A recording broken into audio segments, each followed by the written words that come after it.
Good afternoon, everybody. And this is a crazy case which we did last year. How much does a device property matter? That's what I have entitled this talk as. Okay. So this was an 84-year-old female who had scoliosis in functional class 3. The echocardiographer told us that the arch was right arch. She had severe aortic stenosis with a mean gradient of 78, a valve area of 0.8 centimeter square, severe calcification on the aortic valve, moderate mitral regurgitation with a good LV function. You can see the perimeter derived diameter is 24.2, which goes with the 29 millimeter valve. This is a Sieverts type 1 bicuspid aortic valve. The LVOT diameter is almost 24.1, and the sinotubular junction diameter is good enough for the valve. The coronary heights were very good. There was a good calcium on the valve. The implanter angle was aleocaudal, aleo 8 and 12 caudal 12. The angle was 50 degree. Though it looked on the CT, it shows as 50 degree. You'll be surprised when you go to the case in a short while. There was a calcification at the bifurcation of the iliacs and the aortic bifurcation, I mean. And this was the point where we needed to be careful with this valve while we are going off with the valve. You can see the turns in the abdominal aorta of this patient. This was the first turn, the second turn, dips up, makes one more turn, and then you can see the aortic valve over there. If you go by a cuspal overlap view, then it is RAO 11 and caudal 43. Obviously, this case is going to be a lot tough. Now you can make out with the number of turns this patient has. The perimeter derived diameter at 5 millimeter was 24, again going with the 29 millimeter valve. We did not downsize or upsize the valve in this case. Started the case with putting in the seat. You can see that while I'm going up, I'm very careful not to damage any of the arterial structure. Very slow, methodical. You can see a lot of calcium in this area. So again, trying to be slow over there. I'm just dilating with the seat first. I could make out that though the calcium is actually catching though the dilator is catching this calcium, but still we are able to go with a 16 French dilator. So I thought, okay, 14 French dilator is going to be good enough in this case. We put a picture from the left, and you can see that there is hardly any kind of leak in this valve. You can see the turns in the abdominal thoracic aorta dips down. This dipping down gave a kind of impression that it was a right arch on the echo, but actually it is a left arch which dips down towards the right, gives an impression that it is a right arch. And you can see the second turn on the ascending aorta, which is going to make our life even more difficult if we're taking a self-expandable valve. We crossed the valve with a AL1 and a straight tip Teflon wire. And then we did the hemodynamics, which definitely showed that it was a severe AS case. Put in a confida wire. Now, when we are going up with the balloon, we found that there was a catch in this area, and transversing the balloon in this area was extremely difficult. But anyway, we were able to do that, and then we did the redilatation with a 20 millimeter balloon in this case. A slight aggressive pre-dilatation because we didn't want to have difficulty while pushing the valve in this particular case. Now, after that, we exchanged the seat and went with the inline seat. We were able to transverse to the abdominal to the thoracic aorta. But when we went into the ascending, when we wanted to go through the ascending aorta, in LAO position, we were not able to open the arch so well. So we had to slightly modify our view so that whatever way we could open up the arch. Despite that, I had some difficulty initially in pushing the catheter. So I pulled back. You could see that initially, and then slowly turned the catheter, and then gradually, in a slow, steady manner, pushed the valve up. I stopped over there for some time.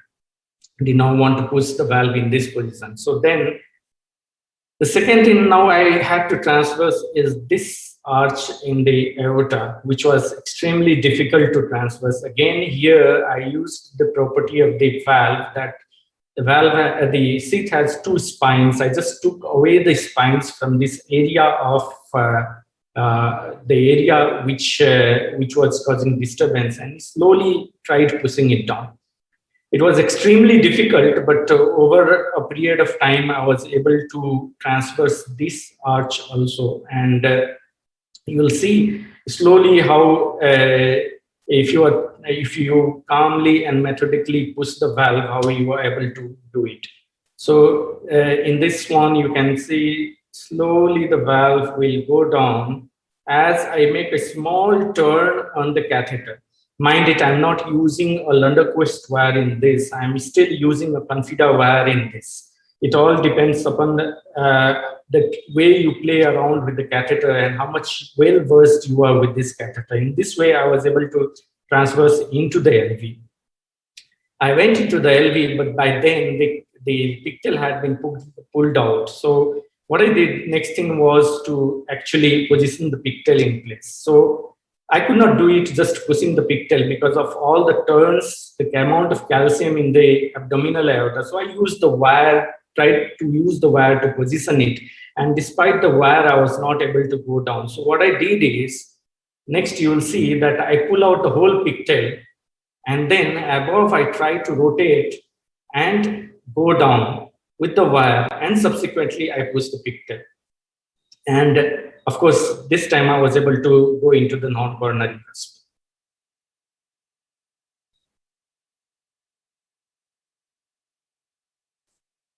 So that's the non-coronary cusp over there. Then after positioning, I took a suit, and you can see that it was the right position to start opening the valve. Started opening the valve. Here I was slightly deep in, but I was too conscious to pull back the valve so much, so that sometimes what happens is that in this kind of tortuosity, when you try to pull out, the valve just jumps out, and again you may be into problem in this kind of cases. So I opened the valve slightly, and in this position I then pulled back the valve, positioned it in right place, and then subsequently open the valve. Now you see the position looks perfect in this case. If you see through the injection, I am just around 3 millimeter below. Decided to open up the valve, but then you can see the amount of turns this catheter has taken to reach over there. The pigtail catheter also, you can see that it's a severe turn in the abdominal aorta itself. Now I had to deploy the valve, and you can see how I use the pacing and how slow I am in deploying this valve, because this is a place where if the valve pops out, you hardly have any chance to put a second valve, because you may not transverse the second valve through this valve into the LV. So you need to be very careful in this case, not pull, not push, just slow, controlled deployment. After that comes the next part. Now you have to pull out the nose cone, and that's another important thing, because that is the place where you can actually pull out the valve. So just see how I take back the whole wire into the catheter. And despite that, I don't get the nose cone in the center as such. When I come almost till the tip, the nose cone comes into the center. So slowly I start pulling back, but what happens is still the nose cone catches one of the strut. I try to bring back the wire completely in the nose cone and then pull back the catheter. Still I was having some problem, and you see now, though some part is inside the valve, but the overall the top of the nose cone has still hold on. So it jumps out, and immediately I push back the wire. You can see the turns, and the difficulty now was recapturing. You'll see how very slowly you will have to do this part, because otherwise you'll end up scrapping whole of the aorta. You see my seat is not moving at all, only my nose bone comes and meets the seat. And this is very important in this kind of anatomy.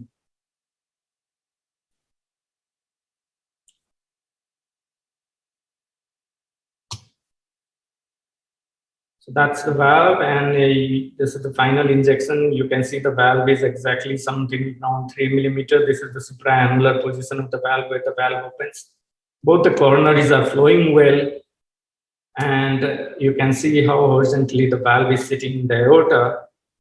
Close the femorals without any issue, and finally we finish the case. So what the message I want to put forward is, whenever you try to do any kind of valve, it is very important to know your device, what your device can do, how to use your device to your maximum benefit.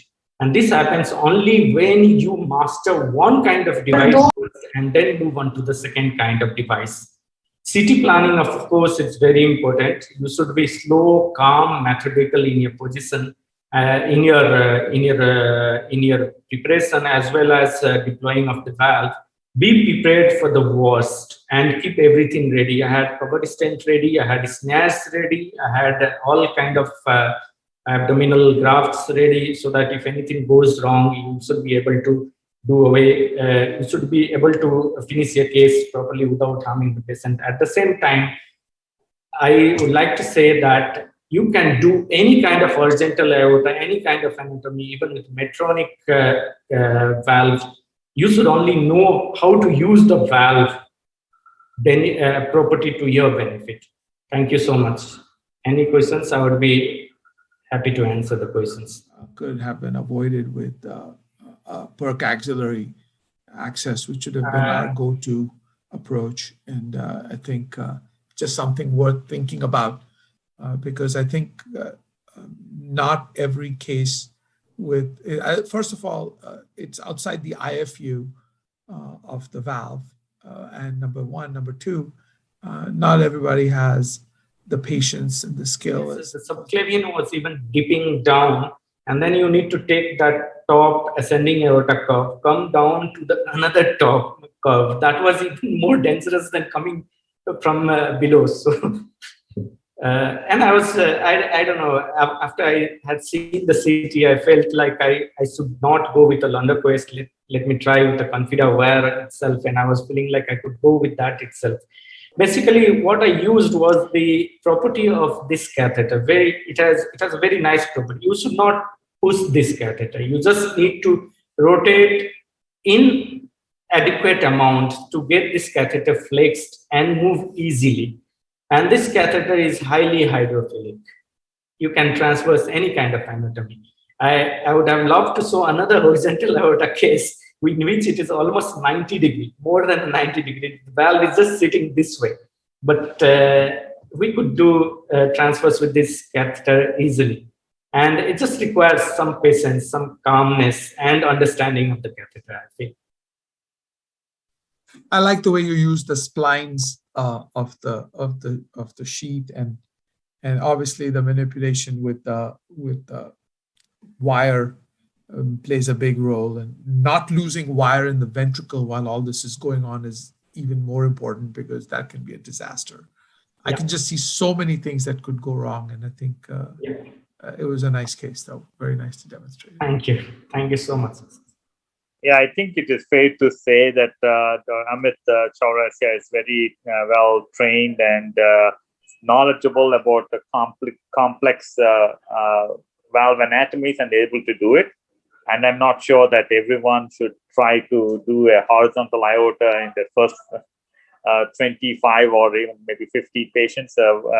What do you think, Ashish? And it's not something I think you have to look at alternative access, right? I really think that you have to seriously look at avoiding. That's a landmine, and besides, in the U.S. especially, it's outside the IFU, so you have to be watchful about that. So it can be both- done, but needs to be done with caution. I think assess both the kind of anatomy which is very horizontal, the kind of anatomy which directly dips down with the angulation less than 30. Alternate axis is the one we should always think before taking these kind of things. And particularly in those dipping down, in which the angulation is less than 30 degree, you will have that aortic ascending aorta and descending aorta margin less than almost 10 millimeters, 7 millimeter. In those cases, transposing that hard part of the valve will be very difficult. You may end up injuring the ascending aorta. So you should always think of the right subclavian. Right subclavian will just come deep into the valve, into the aortic valve. It is much easier to do with the right subclavian axis rather than going with the femoral axis in those kind of cases. So both the cases are extreme cases and should be dealt with person. Great So point, Ramesh, can Dr. I ask you a question? Have you Yeah, and I guys think- used carotid access? Yes. Has become the we go-to have, place now for switched you? completely to carotid now, Ashish, as our alternate axis. Yeah. Very rarely we go for subclavian. Now our primary alternate axis is carotid, and I think once you start using carotid for the cardiac surgeons who have done so many carotid endarterectomies, this is something very simple. I don't think that there is any problems at all. To commend all the presenters for showing excellent cases with great degree of discussion that was enlightening, and I learned a lot, and I'm sure everybody who's been on this couple of hours has benefited greatly and enhanced their TAVR learning. So thank you all for making such great presentations. Yeah, Dr. Mehta's presentation I liked because the precise placement, I think, is almost a 0 or +1. Very well placed evolute. I think great job, Harish. Thank you. Thank you. Wonderful. Yeah, thank you. Let's now hand over to Dr. Ramakrishna to speak about the inauguration ceremony first. Thank you. Dr. Thank you, everybody. Thank you. See you. Thank you, Dr. Ramesh sir, and Dr. Ashish, and Dr. Sanjay Agarwal, and Dr. Raju, and Dr. Anuj, and Dr. Neeraj Prasad, and Dr. Shira, and Dr. Ranjan Sharma, and Dr. Harish Mehta, and